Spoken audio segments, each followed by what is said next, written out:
ओम नमः चंडिकाय नमः। मैं प्रोफेसर स्वामी शिशु विद्यानंद सरस्वती तिवारी महाराज, कारंजा दत्त निवासी। मैं आज आपको मौली के बारे में बताने वाला। मौली यानी रक्षाबंधनम, रक्षा सूत्र। पूजा के समय जो सीधे हाथ में बांधे जाने वाला जो सूत्र होता है ना, उसे मौली कहते हैं, रक्षाबंधनम, या उसे रक्षा सूत्र भी कहते हैं। हमारी कलाई में बांधा जाता है। कई लोगों को प्रश्न उठता होगा ना कि भाई ये कलाई में क्यों बांधा जाता है। भाई ये इस बात का द्योतक है कि हम किसी कार्य के लिए उद्यत है। जैसे अफसर होते हैं ना, अफसर पट्टा पहनते हैं, पट्टा पहने यानी पट्टा पहन लिया, एक बैज लगा लिया, यानी वो अफसर बोलते हैं कि नहीं, हम इस कार्य के लिए उद्यत है। हम किसी कार्य के लिए उद्यत है, उसका प्रमुख है। और उसके अंदर का विज्ञान ये है कि हमारी कलाई में 3 मुख्य नाड़ियां है। उसका नाम है वात, पित्त, कफ की, जो क्रमशः ईड़ा, पिंगला, सुषुम्ना है। ईड़ा, पिंगला, सुषुम्ना क्या है? ये एक प्रकार की हमारे स्पाइनल कॉर्ड से बहने वाली जो एक फ्रीक्वेंसी है, हमारा जो श्वास है, हमारा जो आंतरिक जगत का जाने वाला वो रास्ता है, जो हमारे यूनिवर्सल के अंदर, हमारे शरीर के अंदर, मैंने बताया हमारे शरीर में यूनिवर्सल है, हमारा मस्तिष्क एक यूनिवर्सल है, एक ब्रह्मांड है, उसके अंदर जाने वाला वो मार्ग है। उसके अंदर के ये 3 घोड़े हैं, ईड़ा, पिंगला, सुषुम्ना। इसके अंतर्गत क्या होता है कि रक्षा सूत्र जैसे ही हम कलाई पे बांधा जाता है ना, तो हमारी वात, पित्त, कफ की तीनों नाड़ियां, तो क्रमशः ईड़ा, पिंगला, सुषुम्ना है, इसके अंदर की ग्रेविटी, एनर्जी, एक ऊर्जा, एक जागृत होती है। फिर अंगूठे में क्या होता है? फिर वो रक्षा सूत्र का प्रभाव, अंगूठा है वात, पित्त बनाता है, उसमें स्थिरता रखता है, स्टेबिलाइज। तर्जनी पित्त, कफ को स्टेबिलाइज करती है। मध्यमा कफ, वात को स्टेबिलाइज करता है। अनामिका पित्त, वात को स्टेबिलाइज करता है। और कनिष्ठिका पित्त, कफ और वात तीनों को स्टेबिलाइज करती है, नियंत्रण में रहती है। इसमें एक प्रकार का एक्यूप्रेशर होता है। और अंगूठा उसके अंतर्गत, वात पित्त के अंतर्गत किडनी पे असर डालता है।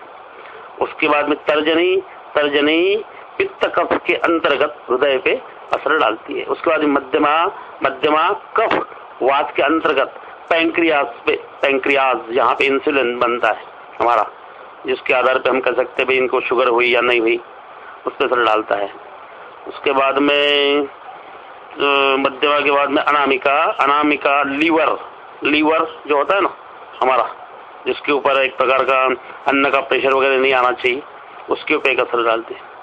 और ये लीवर के अंदर अनामिका पित्त, वात के स्वरूप में लीवर पे डालती है असर। और कनिष्ठा पित्त, कफ, वात के अंतर्गत फेफड़ा, लंग्स, उसके ऊपर असर डालते हैं।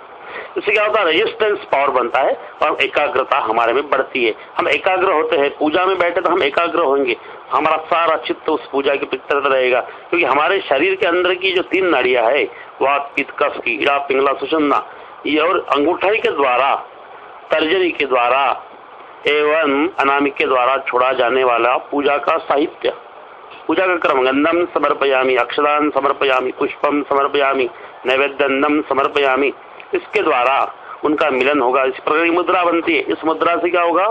एक प्रकार की फ्रीक्वेंसी तैयार होगी इन नाड़ियों के द्वारा, हमारे स्पाइनल कॉर्ड के अंतर्गत जाते हुए उस मार्ग के द्वारा हमारे ब्रह्मांड में, यूनिवर्सल में, हमारे मस्तिष्क में, ग्रे मैटर तक पहुंचती है। और उसमें से हमारा IQ बढ़ता है।